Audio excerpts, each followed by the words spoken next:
The city buzzed with its usual rhythm, cars honking, people rushing, life moving at its own chaotic pace. But for Officer Brad Turner, today felt different. He gripped the steering wheel of his squad car a little tighter, his jaw clenched as he cruised through the streets. He had seen all kinds of people in his years on the force, but there were some he just didn't have patience for. He didn't say it out loud, but it showed in the way he worked, in the way he looked at certain people. And then, just as he turned a corner, he saw him. A young black man, walking down the street, hoodie up, minding his business. Brad's eyes narrowed. He didn't need a reason, he had a feeling. He flipped on his siren for no real reason other than instinct. The young man stopped, confused, then turned around as the officer approached. "Hands where I can see 'em," Brad barked. The young man, Elijah Carter, barely had time to react before he was pushed against the hood of the car. He didn't fight back. He knew better. He'd seen it happen before. "What did I do?" Elijah asked, his voice calm but tense. Brad didn't answer. Instead, he patted him down roughly, searching for something, anything, to justify his actions. But there was nothing. No weapons, no drugs. Just a wallet, a phone, and a folded piece of paper in his pocket. Brad scoffed. "Where are you headed?" "Work," Elijah muttered. Brad wasn't convinced. "Yeah? Where's that?" Elijah let out a slow breath. "Downtown. First day." Brad rolled his eyes and shoved the wallet back into Elijah's chest. "Stay out of trouble," he muttered, before walking away like it was just another regular stop.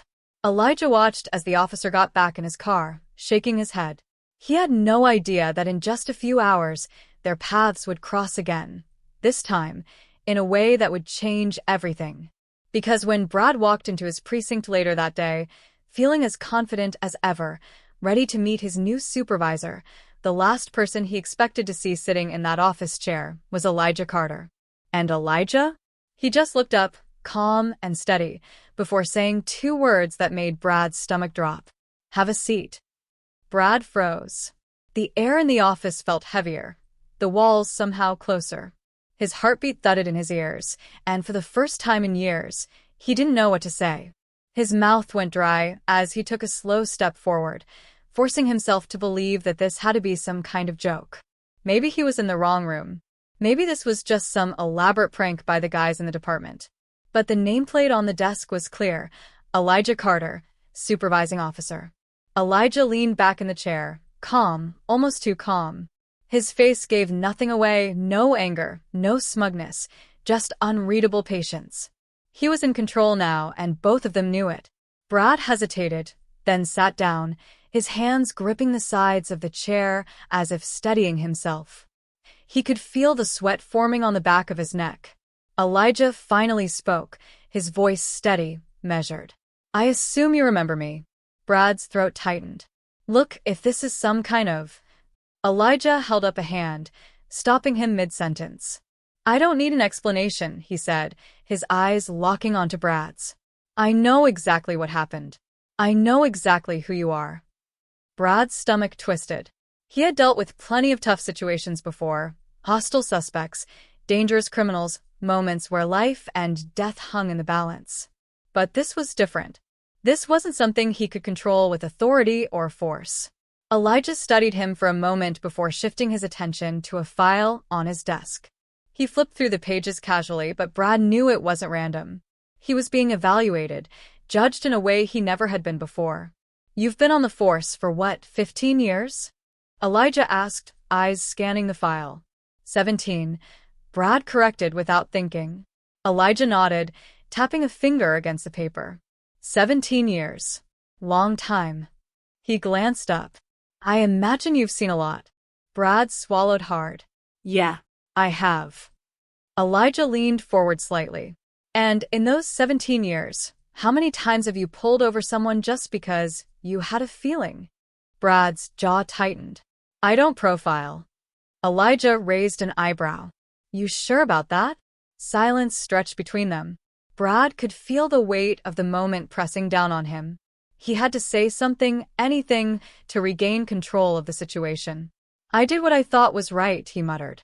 "I was doing my job." Elijah didn't break eye contact. "Your job." He let out a quiet, Humorless chuckle. Was it your job to shove me against your car for walking down the street? To assume I was a problem before you even knew my name? Brad didn't answer. He couldn't. Elijah exhaled slowly and leaned back again, as if deciding something in his mind. He wasn't here to humiliate Brad. That wasn't the point. But there was a bigger lesson in this, and he wasn't going to let it slide. I want to be very clear about something, Elijah said, his voice calm but firm. This department has no room for the kind of behavior you showed today. I don't care how long you've been here. I don't care how many arrests you've made. What I do care about is whether or not the people in this city can trust the badge you wear. Brad tensed. He wanted to argue, to defend himself, but deep down, he knew there was no defense. What happened earlier had been wrong. He had been wrong. And now he was sitting across from the very man he had mistreated, and that man had the power to decide what happened next. Elijah let the silence settle before closing the file. I'm not here to get back at you, he finally said. That's not my style. But I do need to know one thing. Brad looked up, waiting. Can you change? Elijah asked. The question hung in the air, heavier than anything else that had been said. It wasn't just about Brad. It was about the department, the city, the people who had been on the receiving end of officers like him. It was about whether or not a man like Brad Turner could see the damage he had done and choose a different path. Brad didn't know how to answer. Because for the first time in his career, he wasn't the one in control. Brad sat there, feeling the weight of Elijah's question pressing down on him. Can you change? It echoed in his mind, over and over, as if the answer was buried somewhere deep inside him, somewhere he hadn't dared to look before. Elijah didn't push for a response. He just watched, waiting, his expression unreadable. Brad hated that. He was used to being the one who made people nervous, the one who had the upper hand. But now, sitting in front of Elijah, it felt like the roles had reversed. I don't. Brad started, then stopped. His throat felt dry. He wanted to say something quick, something to get past this moment, but he knew that wouldn't work. Elijah would see right through it. A sharp knock at the door made both men turn. A younger officer peeked in, hesitating when he saw Brad sitting there. Sir, the officer said, addressing Elijah. Captain wants to see you when you have a moment. Elijah nodded. I'll be there soon. The officer left, closing the door behind him, leaving the silence between them thick once again. Brad took a slow breath, shifting in his seat. Look, I get it, he said finally, his voice lower now. You think I'm just another cop who abuses his power. You think I don't care. Elijah studied him for a moment before responding. Do you? Brad hesitated. I don't know, he admitted, his own words surprising him. Elijah leaned forward slightly, folding his hands together. Let me tell you something, Turner. I didn't get to this position because I got lucky. I worked twice as hard to be here. And you know why? Brad stayed silent. Elijah's gaze didn't waver. Because I've been on the other side of that badge my entire life. I've been stopped for no reason.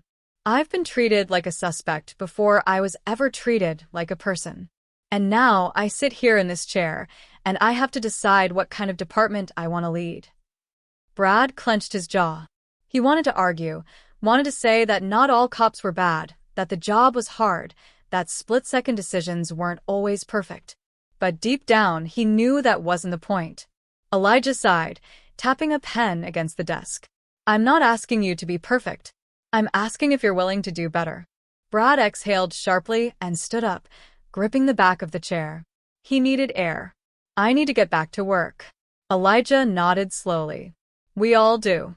Brad turned toward the door but stopped before opening it. He wanted to say something, but he didn't know what. Instead, he walked out, feeling Elijah's eyes on his back the whole way. Outside the station, Brad leaned against his squad car, rubbing a hand over his face. His head was pounding. He had thought this would be just another day, another shift, but instead, everything felt different now. As he stood there, he noticed a woman struggling with a stroller near the curb. Without thinking, he stepped forward to help, grabbing the other side and steadying it as she lifted it onto the sidewalk. Thank you, she said, looking up at him. Brad nodded, but his mind was elsewhere. We all do. Elijah's words wouldn't leave him alone. As he turned back toward his car, he spotted a group of young men sitting on a bench nearby, talking and laughing. For a brief second, he saw Elijah among them. Years younger, before the badge, before the title. Just a kid like any of them. Brad took a deep breath and got into his car. The day wasn't over, and neither was whatever this was, the thing twisting inside him, forcing him to see things differently. He wasn't sure what to do with it yet. But for the first time, he wasn't ignoring it.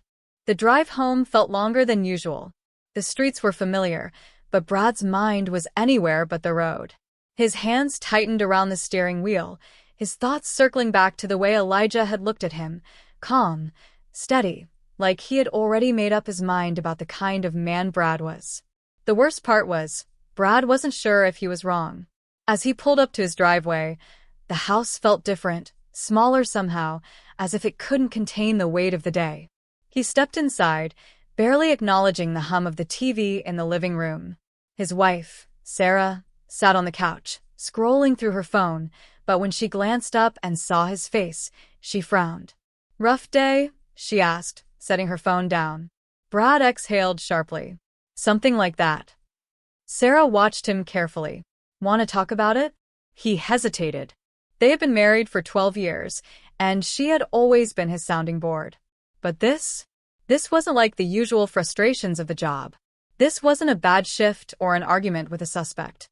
This was something deeper, something uncomfortable. He sat down beside her, rubbing his hands together. "You ever feel like maybe you've been looking at things the wrong way for a long time?" Sarah tilted her head. "What do you mean?" Brad sighed. "I had a run-in with someone today. Twice, actually." He paused, trying to find the right words. "First time, I pulled him over. Thought he looked suspicious." Sarah's expression didn't change, but he could see the shift in her eyes. "And the second time?" Brad let out a humorless chuckle. "He was sitting in my boss's chair." Sarah's eyebrows lifted slightly, but she didn't interrupt. She let him talk, let him unravel the mess in his head. "He called me out," Brad continued. "Didn't yell, didn't threaten me. Just laid it out plain and simple. And for the first time, I didn't have an answer." Sarah reached for his hand, squeezing it lightly. "Maybe that's not a bad thing." Brad looked at her, searching for something, an easy way out, maybe. A reason to dismiss all of this and move on. But she wasn't giving him one. She was asking him, without saying a word, to sit with it, to figure out what it meant. He wasn't sure he was ready for that. The next morning, Brad arrived at the station earlier than usual. He sat in his car for a long moment before getting out, watching the other officers filter in. He wondered how many of them saw things the way he did. He wondered if any of them had ever been in this position, standing at a crossroads they didn't see coming. When he finally stepped inside, he caught sight of Elijah down the hall, talking to a few officers. He carried himself with quiet authority, his presence commanding respect without demanding it. For the first time, Brad realized something. Elijah wasn't just here to do a job. He was here to change things. Brad wasn't sure if that terrified him or inspired him. He turned away, heading toward his locker, but before he could make it down the hall, a voice stopped him. "Turner." Brad's stomach tensed as he turned back. Elijah stood a few feet away, hands in his pockets, studying him like he was still trying to figure him out. "Got a minute?" Elijah asked. Brad nodded, following him into an empty briefing room. The walls were lined with department policies, old case files, and a whiteboard filled with notes from a recent meeting. Elijah shut the door behind them and leaned against the table, arms crossed. "I was thinking about our conversation yesterday." Brad stayed quiet, waiting. "I don't believe people change overnight," Elijah said. "But I do believe they can choose to be better." He let those words settle before adding, "So, I'm asking you again. Can you?" Brad's pulse quickened. This was the moment. The moment where he could brush it off, pretend like yesterday didn't shake him. Or he could admit the truth. He swallowed hard, forcing himself to meet Elijah's gaze. "I don't know how," he admitted. Elijah studied him for a long moment, then nodded. "Good. That means you're at least willing to try."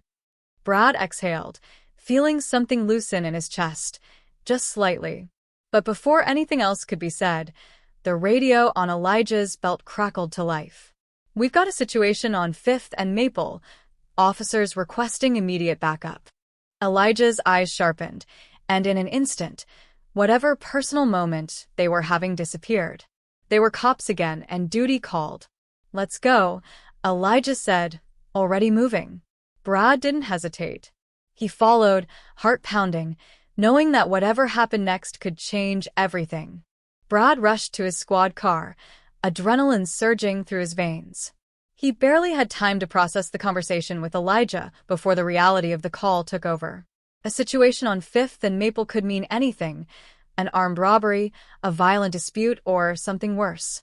As he pulled out of the station lot with Elijah right behind him, his grip on the steering wheel tightened. The radio crackled again. "Suspect is armed and barricaded inside the convenience store. Hostages inside. Requesting negotiator."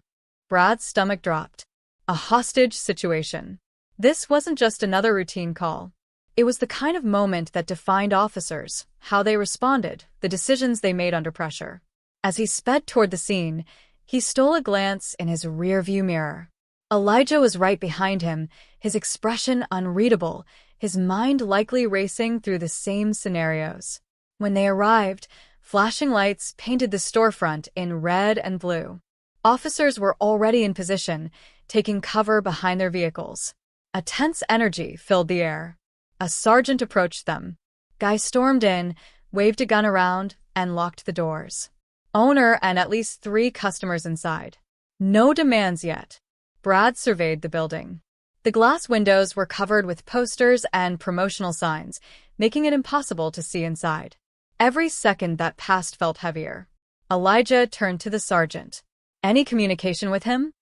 "Not yet," the sergeant replied. "We were waiting on a negotiator." Elijah nodded, but his eyes flickered toward Brad. It was subtle, but Brad caught it a test. He could step back and let someone else take control, or he could do something different. Brad took a breath and grabbed the radio. "This is Officer Turner with the police department. We don't want anyone to get hurt. Let's talk." Silence. The other officers shifted, waiting. Then, finally, the radio crackled. A voice, rough and strained. "No cops. Back off." Brad exchanged a glance with Elijah. Something about the voice tickled the back of his mind. It was familiar. Too familiar. Elijah must have noticed his reaction because he took a step closer. "You know him?" Brad didn't answer right away. He was too busy piecing it together, his mind pulling him back to a moment from years ago. A night he had almost forgotten, or maybe forced himself to forget. He cleared his throat. "I think so." Elijah's jaw tightened. "Who is he?" Brad hesitated, then exhaled sharply. "Marcus Reed." Elijah frowned, the name clearly meaning nothing to him. Brad looked toward the store again, his heart pounding harder now. "He's my old partner's son." Elijah's expression darkened. Brad swallowed hard. "I arrested his father 10 years ago." Elijah didn't say anything, but his eyes burned with questions. Brad's hands curled into fists. And now, it looks like he's holding a gun to someone's head. The weight of it all crashed down on him. The past wasn't just knocking, it had just kicked down the door. The weight of the past crashed into Brad like a freight train. Marcus Reed. He hadn't thought about him in years, but now, the name alone sent his pulse racing. He could still remember the day he arrested Marcus's father, how the man had screamed, how his wife had sobbed, and how Marcus, just a boy then, had watched with wide, terrified eyes. And now, that boy was inside the convenience store with a gun. Brad forced himself to focus. He had to push everything else aside. There were lives on the line. He grabbed the radio again, steadying his voice. "Marcus, it's Brad Turner. You remember me?" A long silence. Then, finally, a response. "Turner?" The voice sounded confused, almost disbelieving. "Yeah," Brad said. "I know who you are, Marcus. I know your dad." Another pause. Then Marcus laughed, a bitter, broken sound. "You know my dad? You mean you locked him up?" Brad closed his eyes for half a second. This wasn't going to be easy. "I did," he admitted. "But right now, that doesn't matter." What matters is the people inside. Let them go, Marcus. Whatever's going on, we can figure it out. You don't get it, Marcus snapped. You ruined my life. My dad, he never came home. My mom, she worked herself to death trying to keep us afloat. And me? I had nothing. No one. And now you want to figure it out? His voice cracked on the last words, raw with pain. Elijah stood beside Brad, arms crossed, listening carefully. You're doing good, he murmured. Brad's throat tightened. He wasn't sure if he believed that. The radio crackled again. You want me to let them go? Marcus's voice was softer now. And then what? You gonna arrest me too? Take me away, like you did my dad. Brad took a slow breath. I don't want that, Marcus. I just want to make sure no one gets hurt, including you. Static filled the line. Every second felt like a lifetime. Officers around them stayed tense, hands hovering over their holsters, waiting for the worst. Then, the door to the store creaked open. A woman stepped out first, clutching a little girl to her chest. Then an older man. One by one, 3 hostages walked free. But Marcus didn't. Elijah's jaw tensed. He's not coming out. Brad knew why. Marcus had spent his whole life running from the past, from what had been done to him, from what he had lost. And now, even with the hostages gone, he probably thought there was no way out. Brad grabbed the radio one last time. Marcus, you did the right thing. But it's not over yet. Step outside. No one wants to hurt you. A long, excruciating pause. Then footsteps. The officers braced themselves. The store door opened again, and Marcus stepped out, gun dangling loosely from his fingers. His eyes locked onto Brad's, a storm of emotions swirling behind them: anger, fear, exhaustion. Put the gun down, son, Elijah said firmly. For a moment, Brad thought Marcus would run. His fingers twitched, his body tensed. Then, slowly, he dropped the gun. Officers rushed forward, securing him in cuffs. As they led him away, Marcus turned to Brad, his expression unreadable. You think this changes anything? Brad didn't have an answer. But then, Elijah spoke up. It can, he said, if you let it. Marcus didn't respond. He just looked away. As Brad watched them take him to the squad car, he felt something shift inside him. Maybe Marcus was right. Maybe nothing had changed. Or maybe for the first time it could. The air outside the convenience store felt heavy, thick with the kind of tension that didn't disappear right away. Officers moved quickly, securing the scene, but for Brad, everything seemed to slow down. The flashing lights, the distant radio chatter, it all faded into the background as he watched Marcus being led away. He wanted to say something, maybe even offer words that could make a difference. But Marcus never looked back. He just climbed into the back of the squad car, staring straight ahead like he had already accepted his fate. Elijah stood beside Brad, hands on his hips, watching the same scene unfold. After a long moment, he turned his head slightly. You okay? Brad exhaled. I don't know. Elijah studied him. You did good back there. Brad let out a dry chuckle, shaking his head. Yeah? Tell that to Marcus. Elijah didn't respond right away. He just let the word sit. Then, finally, he said, people don't change overnight. But sometimes you plant the seed. Brad glanced at him. That what you believe? Elijah nodded. I have to. The words lingered between them, heavy with meaning. An officer walked over, breaking the moment. We're taking him in now. You coming back to the station? Brad hesitated. He had every reason to go, to file his report, to go through the motions of another long night. But something inside him was telling him that this wasn't just another night. He shook his head. I think I need to take a walk. Elijah didn't push him. All right. See you back there. Brad turned away, hands in his pockets, and started down the street. The cool night air hit his face, clearing some of the noise in his head. He wasn't sure where he was going until he got there. A small, worn-down house stood in front of him, familiar, even after all these years. He had only been here once, the night he arrested Marcus's father. Back then, it had been loud, filled with shouting and anger. Now it was just quiet. Brad wasn't even sure why he had come. But before he could talk himself out of it, he walked up the steps and knocked. The door creaked open a few inches, and an older woman peered out. Her eyes were tired, her face lined with years of struggle. It took her a moment before recognition flashed across her features. "Officer Turner," she said, her voice barely above a whisper. Brad swallowed hard. "Mrs. Reed." A pause. Then, she opened the door wider. "You hear about Marcus?" Brad nodded. "He's safe." She let out a slow breath, her shoulders sagging with something that looked like relief, but also something deeper. "I always knew he was angry," she said after a moment, "but I didn't know how much." She looked up at Brad, her gaze sharp. "Was it really as bad as they're saying?" Brad hesitated, then answered honestly. "He let the hostages go. No one got hurt." Tears welled in her eyes, but she blinked them away. "Thank God." Brad stood there, feeling the weight of everything he wanted to say, but not knowing how. He wasn't sure what he had expected by coming here. Maybe some kind of closure.